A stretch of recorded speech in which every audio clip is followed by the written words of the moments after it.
Children have never been very good at listening to their elders, but they have never failed to imitate them. James Baldwin. Hey guys, welcome to a new episode of MLK Abilities Podcast. Happy to have you on the show. Today we're going to talk about kids.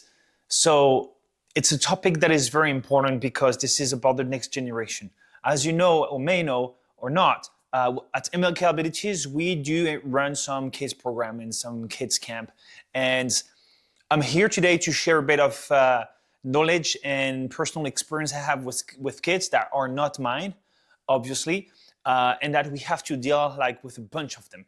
So the goal today is to basically share to you maybe some tips if you struggle with some kids, whatever is the age of the kid, let's start from, let's say 5 to 16, 18 maybe, because the same principles apply. This is what we figured out.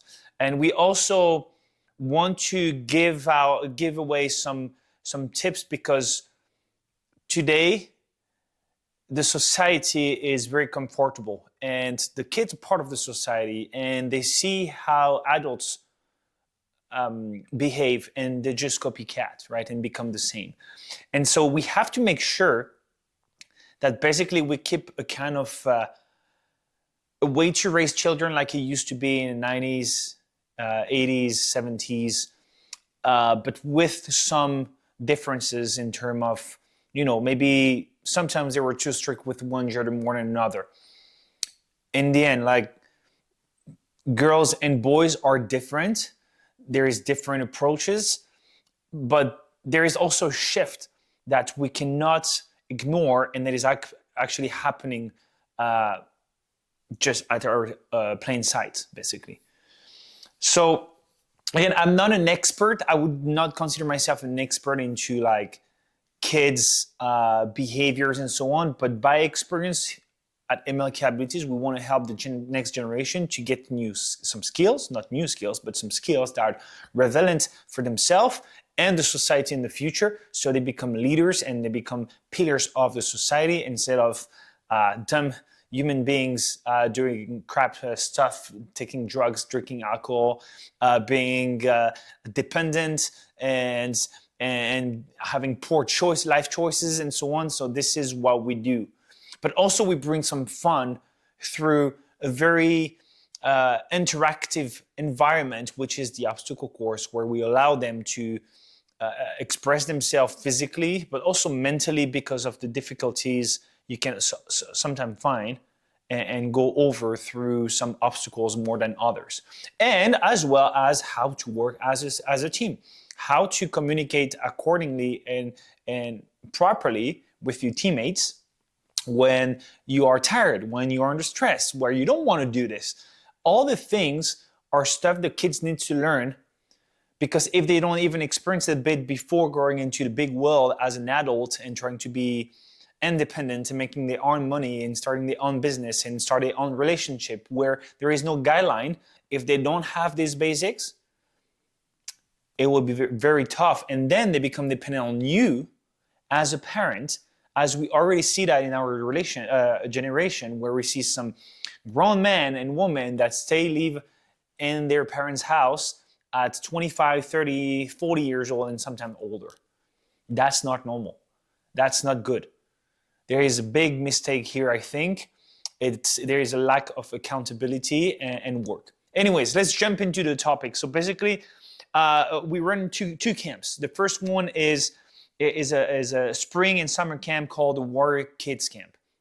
And the Warrior Kids Camp is 48 hours where they spend 2 nights outside into the wild with us. Of course, they bring a tent or we offer a tarp. And for the second night, basically during the day, they're going to build a shelter and we offer them to sleep under the shelter they've built. And they love it. It's scary in the beginning, but they love it. And during these 48 hours, we provide food, we provide gear, and we ask them to bring a list of equipment to make sure that they can go through the weekend like champs, and not suffering life, because this is what happen otherwise. So there is a list to respect, and most of the time it's not respected, not just from the kids, but the parents themselves and as well as during the commando experience when it's for adults, they don't respect the list. But unfortunately, they have to understand and learn through the experience by forgetting something, whatever it's a toothbrush, whatever it's a towel, whatever it's something for the night, like a change, whatever it is. And we furnish the food. They have to cook their breakfast. This is the only time they have to cook, and trust me, it's already enough. They have to do some French toast, pretty easy, and very good. They love it. And then we provide all the rest of the food, because otherwise we don't. It's not basically like, I don't know if you've seen like a bunch of kids cooking, but it takes hours. It can take up to 3 hours. This is crazy, between like the chattering, preparing, giving task, cooking, preparing, making mistake, doing it again, being yelled at because they get too loud or too disrespectful, or it's become a mess, and then eating, and then cleaning, and then finally gathering all together. So all that takes a long time. So in the beginning, I just allowed it maybe an hour and a half, but I had to put 2 hours for sure, because we always go beyond the time allowed on the program. So they cook, they have to do obstacle course, they shoot airsoft, so we teach them. They don't shoot airsoft like, hey, look, this is your airsoft and shoot. No, we ask them to learn proper firearms rule, and so on and so on. Anyways, we also teach them some survival. And the other one we have, the other camp that is a yearly camp, is called the War Initiative. And the War Initiative is a weekly program, like a weekly day program, where every Saturday, 10 to 12, the kids come over. It's capped to 20 kids, from 8 to 15, 16. And we teach them survival. We teach them social skills. We teach them how to pack their gear, how to use gear, how to shake a hand, how to communicate, how to navigate into nature, how to defend themselves, how to avoid being kidnapped, how to express themselves depending on how they feel and how they see life, because we really want to engage in conversation that matters about values, like what it is to be a man, what it is to be a woman, what it is to feel like strong or weak sometimes, what it is to feel tired. How do you overcome these moments? How do you share and express your emotions? How do you share something you like to have to someone else without being disrespectful, or making sure you spread you send your message with the right wording, you know? So all these are skills that, believe it or not, many adults don't even master or even know about. And that's crazy to me. That's crazy. We are in that generation where a grown man is not capable to shake a hand by looking in the eyes and say, hey, my name is blah, blah, blah. I stand like proud and I know what I'm talking about, but I don't talk too much as well, because I don't need to, but I don't do silly stuff. I'm responsible. If I need something from you, I'm going to be able to say, first of all, I say hello, thank you, please, goodbye. You know, all the basic I don't see anymore myself as an entrepreneur. I don't know about you at your work, but people don't even say hi anymore in the emails that much. They don't say thank you. When a client come and reach out to me and they want to know more, it's not even, hey, how are you doing, sir? Or a simple hi. It's like, how do I do that? Like, what the fuck? Like, are we animals? No, we're not. We're human beings. It starts with an introduction in a marker respect. So I always say hello first. If they don't do it, how can I help you? And then I make sure they feel bad. They will not make the mistake again. Or these people that call you bro. That's not respectful. When I talk to my friends and I want to call them bro, I don't say bro. I say brother. I show a mark of respect. I take the time to call them by their proper name or by the proper word I identify them. Brother, Mark, Sebastian, whatever it is, I call them by who they are. That bro thing is, I can tell you what, these kids, they call themselves bro all the time, and they don't even know it. They're not even aware of it. So every time we call them out, we ask them to do push-ups. Anyways, going back to through the different camps, this is what we do. And we are here as leaders and as mentors, and we go for hikes and we go outdoor and we do discomfortable things. We put them in cold water and we make them understand how hard stuff can become easier with time and how you become stronger and more confident, and they love it. They don't understand it very well in the beginning, but once they go through it, and then there is the group inertia and synergy that is taking over, everybody feels they have to do it. They want to be part of it. They are craving for that. And even some of the most nonchalant kids that came over crying, not even able to shake a hand or look into your eyes properly, and nonchalant and tired, and after the third one, they came over proud. They know how to shake your hand. They are even proud how to show me and other instructors how to shake a hand. They're proud. They want us to see them, and they need to be seen by other men and adults that know how to carry themselves. And that is very important. Put yourself in the kid's life. You have two parents. We don't like to be proud to say my two parents know how to carry themselves. They're proud, they're clean, they know how to speak, they know how to talk to each other, they have respect, they have skills.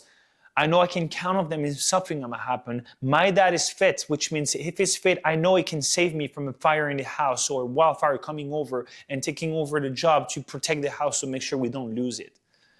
Or if there is an accident, he has the skills to save me or save my mom.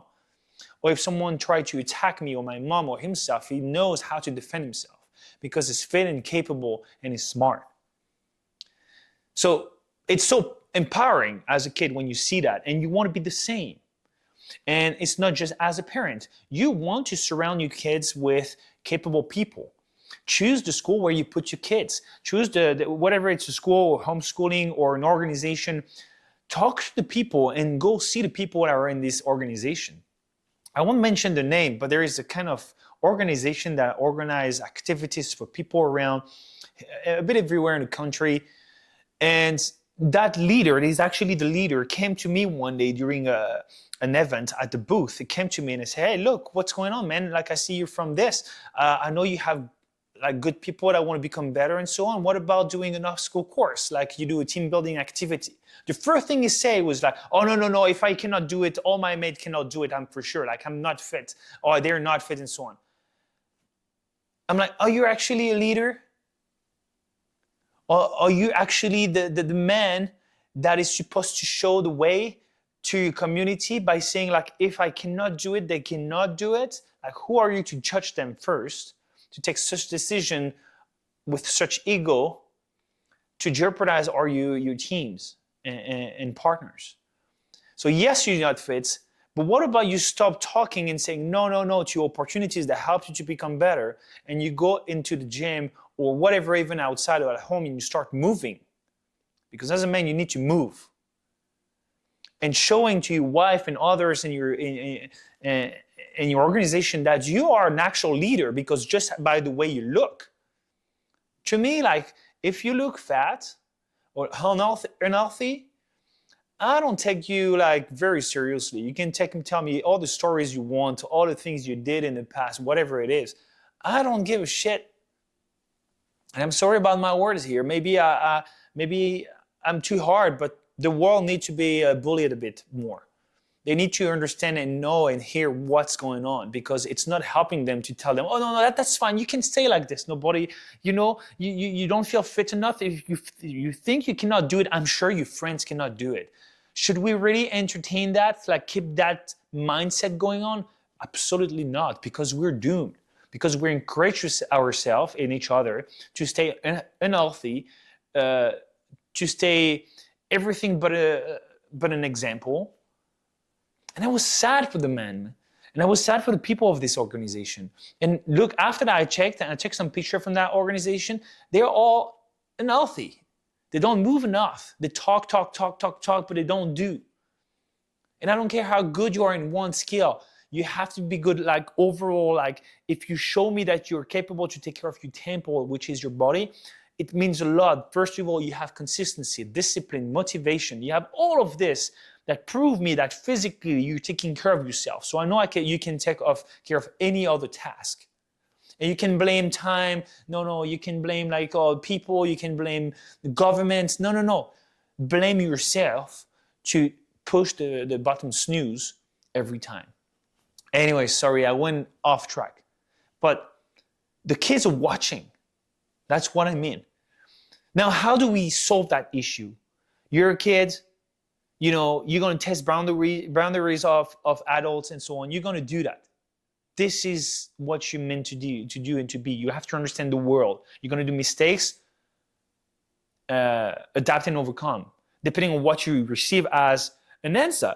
And what I see is most parents and even teachers and leaders, whatever it is, even cadets, even like wherever it is, it's getting so weak that the kids are allowed to talk like idiots. They are allowed to act like idiots. They're allowed to give up when it's a bit hard. They're allowed to cry all the time when things get a bit tough. I mean, I get it. You need to cry? Fine. Will it change the outcome? No.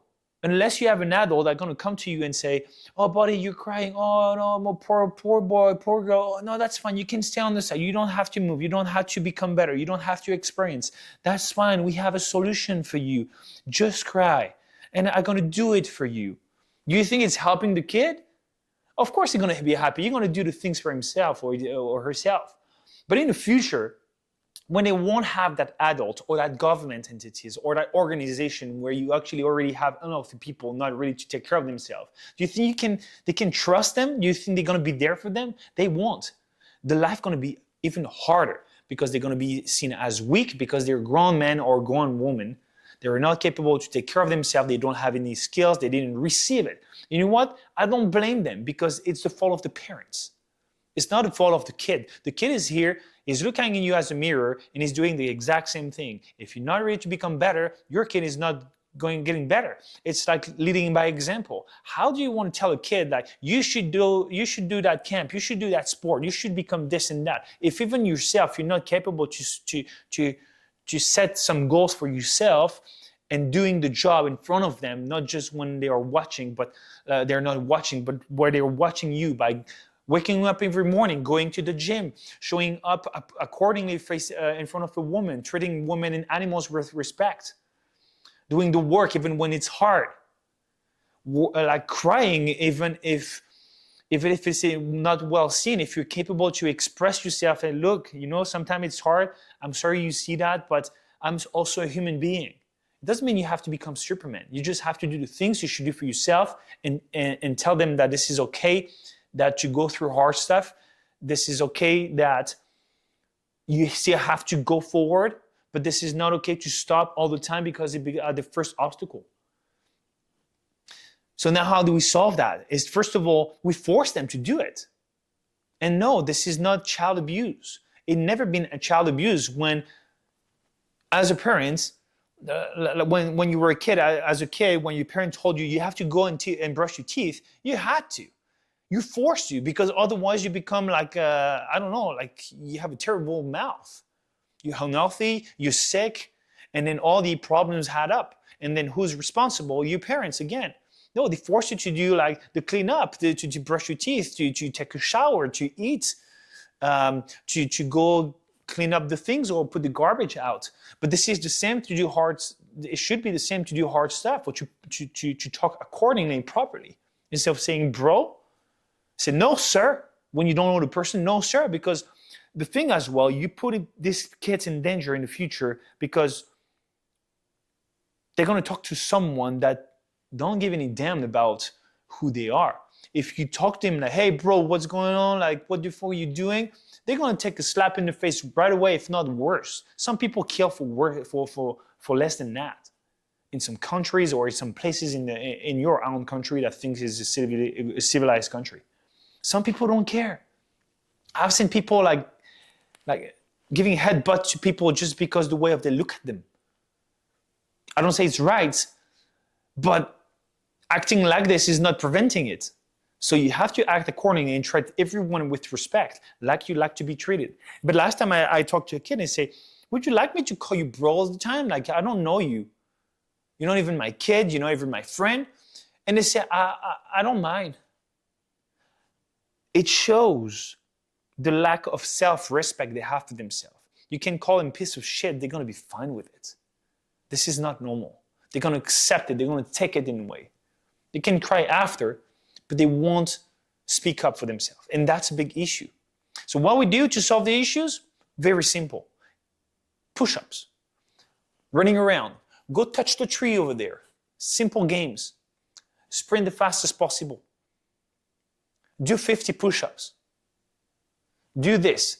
Do that. Do something uncomfortable because they don't want to do it. And trust me, if you don't want them to call you bro, make them push up every time they do it. They're going to start. First of all, they're going to understand that they're making a mistake because they're not aware of what they say and who they talk to. So that they're going to start to realize what's going on. So they're going to start to erase that from their vocabulary or their tendency. And then they're going to do it and do it and do it until they understand, like, okay, I got to stop to call you bro right now, and I got to start to call you sir or by your name. By respect, and also because I don't want to do any more push-ups, even if you make me stronger. I don't want it. I want to do push-up when it's an actual workout. I don't want to do push-up every time I talk to someone disrespectfully, just because I'm not aware. So doing push-ups. And then take it for like a game, but trust me, at some point, they're going to be tired. And if you want to change that, okay, well, you put them in a discomfortable situation. You put them in a corner. Remember when you put you in a corner, you do a mistake at school? Hey, well, me, I was the champ for that. Jeff, you do something, you go in a corner and you stay. And it's not comfortable. You cannot see, you have nothing to distract yourself. You stand up, it's humiliating because you're in the corner, everybody's watching you. You don't want that, but put them in the fucking corner, put them over there. They're gonna understand very quickly. And you won't have to come back on these issues that often. Hey, quick break. I hope you enjoyed the show. I just wanted to let you know, guys, we're super grateful for your support and listening to us. If you want to help us to maybe enhance the quality of the podcast, to spread the word to more people so we can have maybe other invitees on the podcast, I invite you right now to subscribe and share the podcast, and also leave a review to help the algorithm to help and push the channel. As well, if you want to support us in a different way, you can also buy our merch. Our merch is available. I just put the link below, and you can just, represent MLK abilities to community and support us at the same time. So I hope you enjoyed the show, and let's get back to it. So in the end, you need a reaction to the action. There is a French movie where the guy say he arrives in a school, like at a boarding school, is a musician teacher, and actually he's a mathematician teacher, and he comes over to make them sing because he feels they need it and so on. It's called the chore. I don't know in English, the choriste. And the guy is shocked by the way the teachers act with the kids. Like, they're very strict. They slap them and they spank them and they take them like almost violently, but it's not violence. It's just like, and the guy said, no, man, you don't understand. These kids don't give any damn about you. They don't respect you. And I remember very well, he said, action, reaction. And this is what he does. And this is what you have to do as a parent, as a leader, whatever is the organization. Stop being afraid of having a parent coming over. If the parent come over and tell you, like, you should not treat my kids like this, you tell them, no, your kids should not be in our camp right now because of the behavior, because of the way he talks to me and others. He's not paying attention. They come here to disrespect, to be mean, and to not do what it's supposed to do. So you're actually losing money by putting your kids in a program that they don't actually follow properly. So we have to stop to be too gentle. And this is what we do. Every time we have a team, even if it's for fun or team building or for a camp, I give you an example with some hockey teams and baseball team that come over at Okanagan Warriors Adventure. The coaches and the parents are amazed. But we empower not just the kids themselves, But the coaches, because coaches lost the ability to be able to act like this, they were like, no, this is not possible. And I showed them, yes, this is possible. So when a kid is not willing to go over the net and start to cry and try to play their fucking theatrical like act, I say, no, man, I know you cry. And again, there is a way to approach. We don't spank them. We don't yell at them. We come over and say, hey, buddy, look, all of them did it, which means you can do it. And I believe in you. I trust you can do it. I know it's scary. You know what? I'm going to go with you. I'm going to do it first, and I go with you if you want to. This is called lead by example. Put yourself in the kids' shoes. You ask them to do something they never saw you doing. Even if they saw their friends doing it, they need an adult they can trust enough to demonstrate it and then to do it with them. And all the time, I go on the same obstacles, usually heights obstacle and high obstacle, like the net and so on. Every time I go with them. I tell them what to do. Sometimes they freeze for 5 minutes up there. And they say, no, I cannot. And I say, no, you can do it. I can do it. Do it for me. Do it for them. And I ask their friends to cheer up so they can do it. And they do it because they care. Trust me, kids care. Kids pay attention to things. They just need boundaries. They are strict and very, very obvious. They need that. They need structure. They don't need like, oh, maybe, oh, you know, you can. No. It's like this. That's it. No other way. And most of the time, I ask them if I can touch them to make sure they feel like comfortable. So sometimes I just grab the shoulder, but sometimes I don't even touch them. And they feel, without touching them, they feel that they are secured and they are trusted and they are protected by me or another instructor on the net to help them to go and switch the hips the other side of the net to crawl down. And the most beautiful thing I see is the smile and the pride they have in their eyes and on their face, but also on the face of their teammates, that they made it. Where most of the coaches are going to say like, you don't want to do it? Oh, that's fine. You don't have to. That's a very loser behavior and way to lead. You don't do that. You do it with them. You get dirty. You do everything you need to show them that they can do it and they should do it because you can and you're going to demonstrate it. Sometimes they just need some guidance and someone to do it first to show them this is safe. And that's human nature, right? And then these kids, they're so happy at the end. And they love the fact there is some rules. And sometimes we play with the psychological thing where we say one of them don't want to do it, we put all the rest of the group against them. Say, you know what, you don't want to do it, so you quit. So which means you're going to quit your team right now. You're going to let them go. You abandon them, right? You stop. You don't care about them, right? We use this word because they have to understand that this is not just about themselves as an individual. The society runs because of groups and other people. And sometimes when it's tough, you have to go when it's hard. When some of them just never say the word, it's tough for them. They don't even share anything. They do it anyways. And they succeed and they remain very quiet, but they do it. And you have these that start to complain every time it starts to become complicated or too hard. And we offer the choice, but not just the choice. The choice of two things. You choose your heart. It's hard to keep going and going on with your team until the end of the obstacle course, even though you have fun. But it's even harder to quit and let your friend go by themselves. You abandon them. You give them up. And basically you break trust with them because you want to quit and let them go through shit by themselves. Meanwhile, you're going to be here on the table, sip some water, and rest.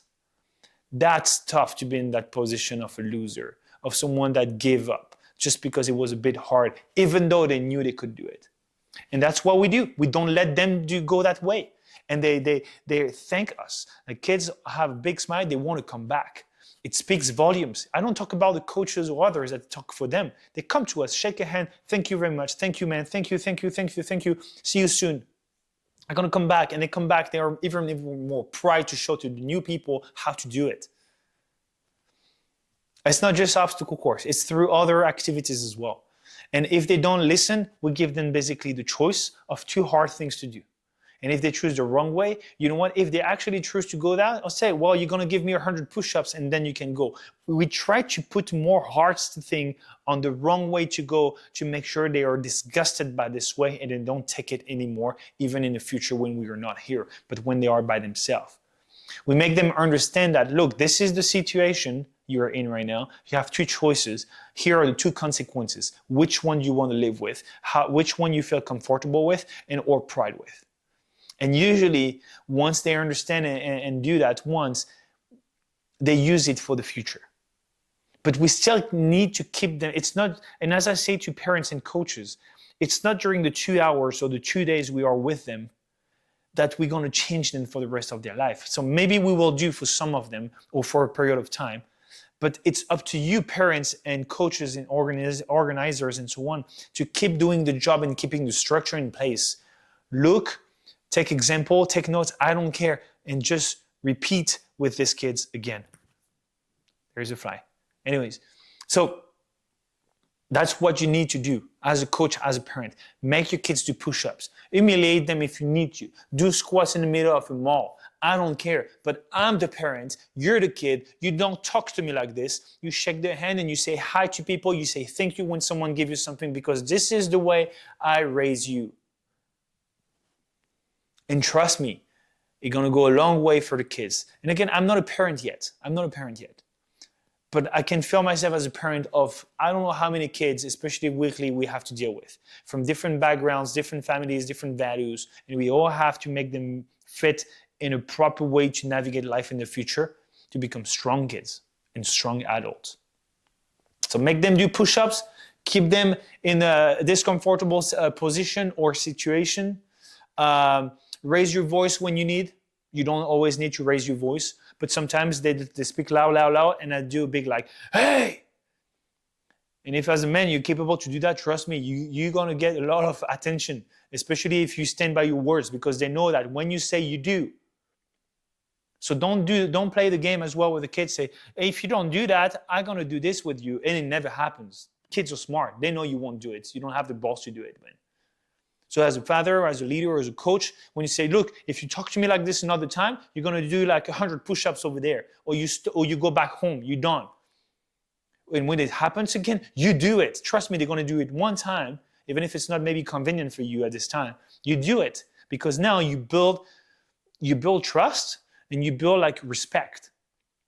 I did it so many times. A kid one day, I used to coach football, and a quarterback, he was the star of the team. Came over whenever he wanted, nonchalant, talking, not warming up, being late all the time. One day he came over late, 15 minutes late, and I said, man, we needed you. You know what? You can go back home. I need my quarterback. But I say, you go back home. I don't want to see you today. He was pissed. He was like, no, you cannot treat me like this. You know what? In front of the whole team, I'll tell you, Mr. Star Quarterback, that have a big ego, you go back home right now. I don't need you, and I don't want you in my team. So next time you want to be in the team, you come early before time, clean, respectful. You say hi to me and all your teammates. I didn't see him for 2-3 practices. At the third one, he came back. 50 minutes early, he never been late anymore after that. And we became champion that year. Trust me, I've put the point on the I and the bars on the T's. And we became champions. And the parents at the end say, thank you for changing my son. He became a better man. He quit drugs. He quit alcohol. He quit wrong relationships. He found a goal and a purpose in life, which is sports. He understands that if he wants to go deeper in that sport, he has to be good at school. And he's helping me because he's stronger, he's more confident. It takes time. It didn't happen just like that. It took me 6 months, if not more, with the whole season to take care of and build these kids. And we do the exact same thing through these programs in a different way. But trust me, hockey teams and other teams, they won't help your kids. You need to send them in such a camp or such an organization. So I know it was a bit messy. It's been a while I didn't do a podcast, and I really wanted to bring that, but be strict with the kids. They need structure. Like any other man and woman, we need structure in life. We need a mission. Otherwise, we lose track, we lose control, we lose respect, we lose accountability, we lose trust, we lose respect, and this is not good. It won't lead you the good way, and them the good way. So for the sake of the next generation, take care of them, be a good leader, be a good brother, sister, parents, father, mothers, whatever it is, coach, teacher, and lead by example. Be strict, and trust me, they're going to appreciate way more than someone that is floppy and say, no, you're fine. You don't need that. If you can take that message, it's okay. Just unsubscribe, go elsewhere. But if you can take it and maybe send it to someone else that needs it, please do. Thank you for your support. Much appreciated. Until the next time in a new episode, I hope to see you in one of our courses, or maybe I see one of your kids in our activity back in October.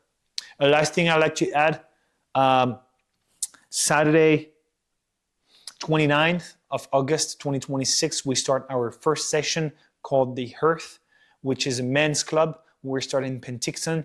And if you are anywhere in the world and you'd like to start your own group under MLK Abilities Entity and The Hearth, which is going to be a 1 hour workout followed by the 30 minutes to 1 hour connection time around a coffee or a drink to connect with men, to create connections, to create accountability, respect, strength, and help men that are in needs, and or to simply have fun between all of us working out outside, outdoor, and connect.